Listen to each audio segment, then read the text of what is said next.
Hi friends, అందరికీ నమస్కారం. ఇక్కడ ఈ వీడియో స్టార్ట్ చేసే ముందు మీకు ఒక చిన్న మాట చెప్పాలనుకుంటున్నాను. అదేంటంటే డబ్బులు ఎవరికి ఊరికే రావు. ఈ మాట మీరు వినే ఉంటారు.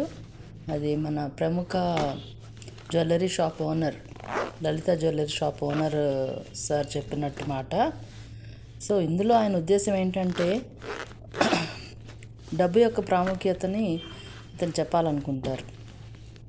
నిజమేనండి, డబ్బు మన జీవితంలో చాలా ఇంపార్టెంట్ కదా.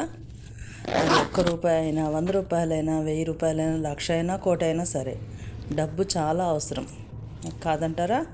అలాంటి డబ్బు మన నిత్య అవసరాలను తీరుస్తుంది, అవునా? ఒక వస్తువు మనం ఎంతో ఖరీదుని పెట్టి కొంటాం, కానీ అది 1-2 సార్లకే పాడైతే ఎంత బాధ అనిపిస్తుందండి. చూడండి, ఇక్కడ నేను ఒక హ్యాండ్ బ్యాగ్ కొనుక్కున్నాను, చిన్న పర్స్ లాంటిది. చూడండి, దీనికి జరిగిన నష్టం మీకు చక్కగా కనబడుతుంది. చూడండి, అది తక్కువ రేటే అయి ఉండొచ్చు, కానీ చూడండి దాని నష్టం ఎంత జరిగిందో. దాన్ని పడేయలేము, ఎటు తీసుకెళ్ళలేము, వాడలేము. మరి ఇలాంటప్పుడు ఏం చేయాలి? మనం పెట్టిన డబ్బు వృధా అవుతుందా? లేదండి. కొంచెం మనం ఓపికతోటి కొద్దిగా తెలివిగా ఆలోచిస్తే దీన్ని మళ్ళీ మేక్ ఓవర్ చేసుకొని మనం వాడుకోవచ్చు. అలాంటి ఒక చిన్న ఐడియానే మీకు ఇక్కడ నేను షేర్ చేయబోతున్నాను. మీరు చూసి అర్థం చేసుకోండి. యాక్చువల్లీ ఈ బ్యాగ్ని నేను తిరుపతి వెళ్ళడానికి చిన్న పౌచ్, మన ఫోన్, మొబైల్, కొంచెం ఏదైనా మనీ పెట్టుకోవడానికి, ఇంకా ఏవైనా ఇంపార్టెంట్ థింగ్స్ ఏమైనా పెట్టడానికి కానీ కొనుక్కున్నాను. కానీ ఒక్కసారండి తిరుపతి వెళ్ళొచ్చాక వాడాను. వాడిన తర్వాత దీన్ని మామూలుగా టేబుల్ మీద పెట్టేసి ఉంచాను. అనుకోకుండా చూడండి, మన ఇంట్లో ఉంటాయి కదా మన బెస్ట్ ఫ్రెండ్స్, అవేనండి ఎలుకలు. దాన్ని ఇష్టం వచ్చినట్టుగా కొట్టిపడేసాయండి. చూడండి ఎన్ని ముక్కలు చేసేసాయో. సో దాన్ని నాకు చూసి చాలా బాధ అనిపించింది. పర్సన్ అయితే పాడేయలేను, మరి ఏం చేద్దామా అని ఆలోచించి నాకు ఒక ఐడియా వచ్చింది. ఏం లేదండి, మళ్ళీ దాన్ని అంతా చూడండి మామూలుగా తేవడానికి ట్రై చేస్తున్నాను. మన ఇంట్లో మామూలుగా టేప్స్ ఉంటాయి కదా, ఎలక్ట్రికల్ వర్క్స్ చేసేటప్పుడు టేప్స్, గమ్ టేప్స్. ఆ గమ్ టేప్ తీసుకొని దానికి పిన్స్ పెట్టి ఉంచాను ఆల్రెడీ. ఆ పిన్స్ అన్నీ తీసేసి చక్కగా దాంతో గమ్ టేప్తో దీన్ని అంతా కూడా ర్యాప్ చేసేసాను. చూడండి, ర్యాపింగ్ చేస్తున్నాను. ఇలా ర్యాప్ చేసేసి దాన్ని కొంచెం అది నార్మల్ స్టేజ్కి అయితే వచ్చేసింది. అంటే ఒక హ్యాండిల్ లాగా సెట్ అయిపోయింది. కొంచెం స్టిఫ్ అయిపోయింది అది, ఇంకా గమ్ టేప్ పెట్టేసరికి. స్టిఫ్ అయిన హ్యాండిల్ని నేను మామూలుగా పౌచ్కి ఎప్పటిలాగానే స్టిచ్ చేసేస్తున్నాను నీడిల్ సహాయంతో. చూడండి,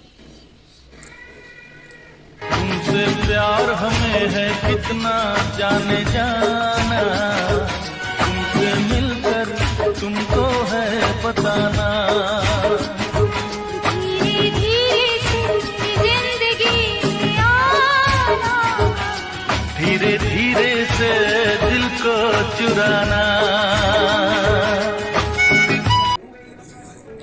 చూడండి ఇలా చక్కగా అయితే స్టిచ్ చేసేస్తున్నాను. చాలా హార్డ్గా ఉంది బ్యాగ్ కదా, కొంచెం లోపలంతా స్టిఫ్ క్లాత్ ఉంది. అంటే మీరు అర్థం చేసుకోండి బ్యాగ్ ఇంకా ఎంత కొత్తగా ఉందో అని. దానికి ఆ నీడిల్ దిగడం కూడా చాలా కష్టంగా ఉందండి. అయినా చాలా ఫోర్స్ పెట్టి ఒక్కోసారి వెనకాల సెల్లో టేప్ తోటే ఆ నీడిల్ని పుష్ చేసుకుంటూ చాలా కష్టపడి దీన్ని అయితే కుట్టానండి. మీకు తెలుసు కదా, మనకి ఆ స్టిఫ్ బ్యాగ్స్ కుట్టడం అంత అలవాటు ఉండదు. అయినా సరే చాలా కష్టపడి దాన్ని స్టిఫ్గా బై ఫోర్స్తో చాలా ఫోర్స్గా నేనైతే స్టిచ్ చేశాను. చూడండి, ఇంకా స్టిచ్చింగ్ అవుతుంది. ఫాస్ట్గా స్టిచ్ చేసేస్తున్నాను. ఇప్పుడు కొంచెం జస్ట్ ఫాస్ట్ మోడ్లో పెట్టానులేండి.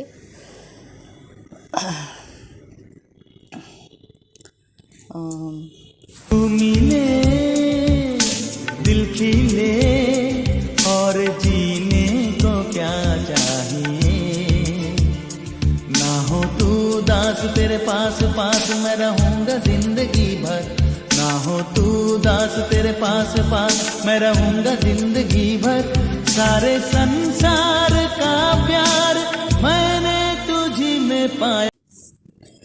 సో అదండి సంగతి. ఇప్పటికే మీకు అర్థమై ఉంటుంది కదా. సో ఆ హ్యాండిల్ని అయితే నార్మల్గా నేను స్టిచ్ చేసేసాను. దాన్ని ఇంకొంచెం డెకరేట్ చేయడానికి కనిపిస్తుంది కదా వీడియోలో, ఒక లేస్ అయితే తీసుకున్నానండి, ఆరెంజ్ కలర్ లేస్. దాన్ని పెద్ద ఖర్చేం కాలేదండి, జస్ట్ నాకు అది 1 మీటర్ 10 రూపీస్కే దొరికింది. దానికి మ్యాచ్ అవుతుంది అనిపించింది, ఎందుకంటే most of the part in the bag అది మనకు orange and yellow colour combination కనిపిస్తుంది కదా. సో హ్యాండిల్ కూడా అలా వస్తే బాగుంటుంది అనిపించింది. సో ఒక 2 మీటర్స్ లేస్ అయితే తీసుకున్నాను. దాన్ని కట్ చేసి 2 ఈక్వల్ పార్ట్స్గా, అంటే ఈచ్ హ్యాండిల్కి 1 మీటర్ లాగా వచ్చేలాగా కట్ చేసి ఒక 1 మీటర్ అయితే తీసుకొని, ఫస్ట్ దీనికి ఎక్కడైతే నేను స్టిచ్ చేశాను ఆల్రెడీ టేప్ తోటి, దాని మీద ఇది ఫస్ట్ ఒక రౌండ్ వేసి స్టిచ్ చేసేస్తున్నాను గట్టిగా ఉండడానికి, అది మళ్ళీ ఊడిపోకుండా. సో అలా ఫస్ట్ స్టిచ్చింగ్ అయిపోయింది. ఇప్పుడు దాన్ని మెల్లమెల్లగా హ్యాండిల్ చుట్టూ నేను ర్యాప్ చేస్తున్నాను. చూడండి ఎంత బాగా వస్తుందో అది. చుట్టేస్తున్నాను మొత్తం దానికి. మీకు కావాలనుకుంటే దాన్ని గమ్తో కూడా పెట్టచ్చు, కానీ నాకైతే గమ్ అవసరం లేదనిపించింది, ఎందుకంటే అది చక్కగా దానికి సెట్ అయిపోతుంది, ఎక్కడ లూజ్ అవ్వడం కానీ అలా ఏం రాలేదు. చక్కగా మొత్తం హ్యాండిల్కి అంతా వన్ సైడ్ చుట్టేసాను, చాలా బాగా వచ్చిందండి, కనిపిస్తుంది కదా మీకు వీడియోలో. అండ్ ఇంకా లాస్ట్ ఎండింగ్లో కూడా నేను మళ్ళీ అక్కడ జాయింట్ ఊడిపోకుండా మళ్ళీ ఒక స్టిచ్ వేసేస్తున్నాను. చూడండి అక్కడ స్టిచ్చింగ్ అవుతుంది. చిలకే కోక కట్టి నిన్నే చుట్టుముట్టి సీతాకోకలాయనా, విల్లే ఎక్కు పెట్టి మెళ్ళో తాళి కట్టి మరలా రాముడవ్వనా.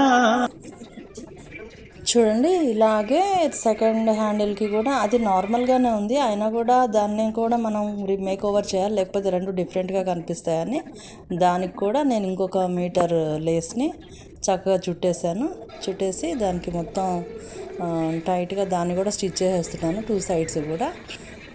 సో 2 హ్యాండిల్స్ కూడా మనకి ఇప్పుడు ఈక్వల్గా కొత్తగా కనిపిస్తున్నాయి. చూడండి చక్కగా ఆరెంజ్ కలర్ హ్యాండిల్స్ ఎంత బాగా కనపడుతున్నాయి కదా.